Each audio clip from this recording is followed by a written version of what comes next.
Let me ask you about the books.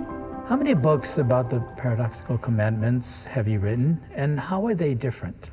Sure. I've written 4 books. The first 2 are secular, the third and fourth are religious. And the first book was a book I thought I was going to be publishing myself. After I discovered Mother Teresa had the Paradoxical Commandments on her wall, I started writing. And in that process, I pretty much finished a manuscript when I happened to discover that Wally Amos, famous Amos of chocolate chip cookie fame, had been using the Paradoxical Commandments in his speeches because he loved them. And he learned through a friend that I actually wrote them. And then he learned that I had written a manuscript about them, and he asked to see it, and he really liked it. And he put me in touch with Roger Jelinek, who was his agent and was a senior editor at Inner Ocean Publishing on Maui. And fortunately, they decided to publish the book. At the same time, I was very fortunate that I had become a friend and actually a mentee of Spencer Johnson, who co-wrote The 1 Minute Manager and wrote Who Moved My Cheese. He was living here in Hawaii, and our families got together a number of times, and I learned a lot from him about how to develop a book. And I asked him if he would write the foreword, and he agreed. So I had a publisher, and I had Spencer Johnson writing the foreword. Inner Ocean took the book to the Maui Writers Conference in August of 2001, and this was just a few weeks before 9/11. But one of the good things that happened was Jack Canfield was there. Well, Jack Canfield has these incredibly successful Chicken Soup for the Soul series, and he was at the Maui Writers Conference, and I got to meet him and chat with him, and he learned a little bit about the Paradoxical Commandments, and that was great. And then he went home after the conference, and Time Warner sent him a manuscript of a book they wanted to publish on the Paradoxical Commandments. They didn't know who the author was, and so they'd asked somebody to write a book, someone who really liked them. And so Jack Canfield contacted Inner Ocean, they contacted me, and I pulled out my copyright claim for the original Student Council booklet that covered the Paradoxical Commandments, and we sent it off to Time Warner, and they very graciously withdrew their book. So one of the things I'm grateful for is that I actually copyrighted that first book, and it wasn't my idea. So when I was showing it to my family, I remember after my dad looked at the manuscript of the Student Council book, he said, "This is pretty good, I think you should copyright it." Well, he'd been doing genealogy research, and he was copywriting each of the volumes that he was preparing as they came out. So he actually had a blank form ready to fill out and in a government envelope, and he handed it to me and said, "Fill this out, send it in," and I did. Now the filing fee was $50, which was a lot of money in those days, but hey, I wasn't going out on weekends, so I had the money. so you had time I had time money. and I had enough money to send it in, the filing fee. It was copyrighted, and that was very fortunate. So that first book was published by Inner Ocean in October, several weeks after 9/11, and I think the country was in a thoughtful, reflective mood, thinking about what was happening, and people were very receptive to it.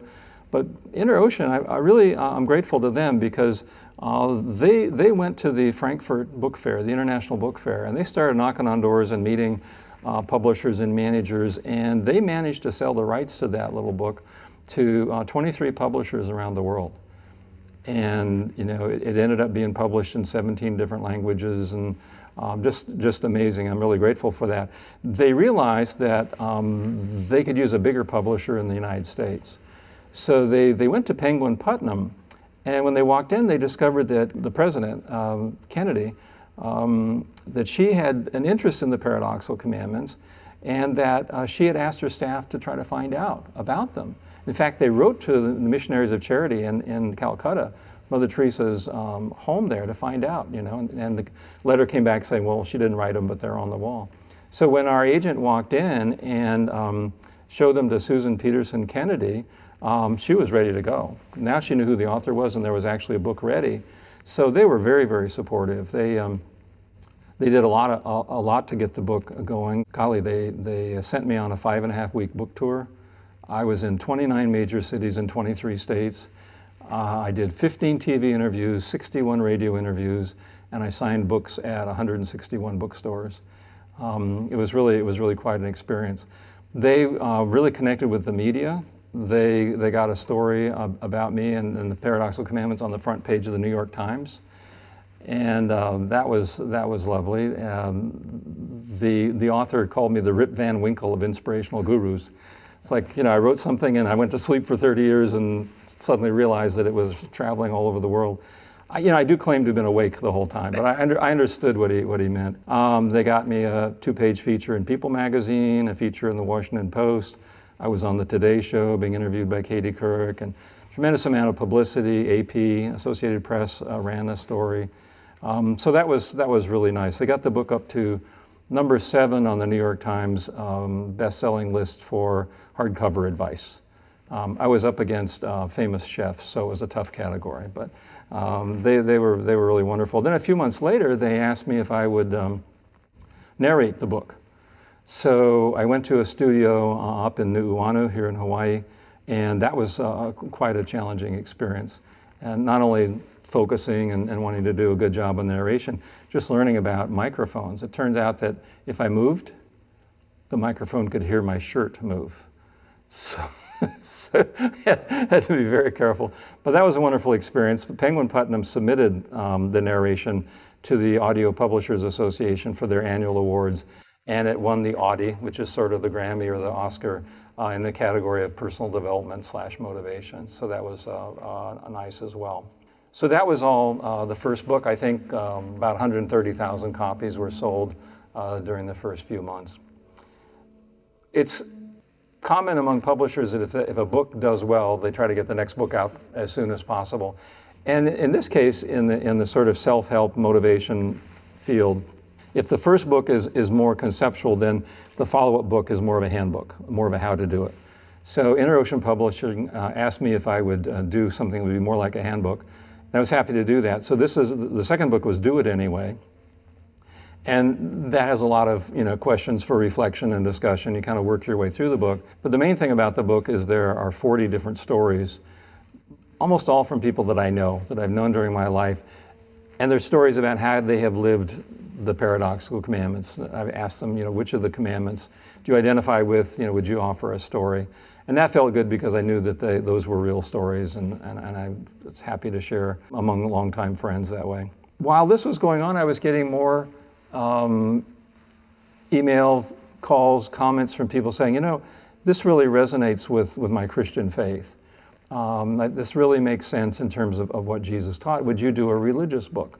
So I set out to do a book which became Jesus Did It Anyway, which was published by Penguin Putnam in 2005. And obviously for that book, the examples of the different commandments come from the Bible. A lot of great stories from the Old Testament and teaching from the New Testament.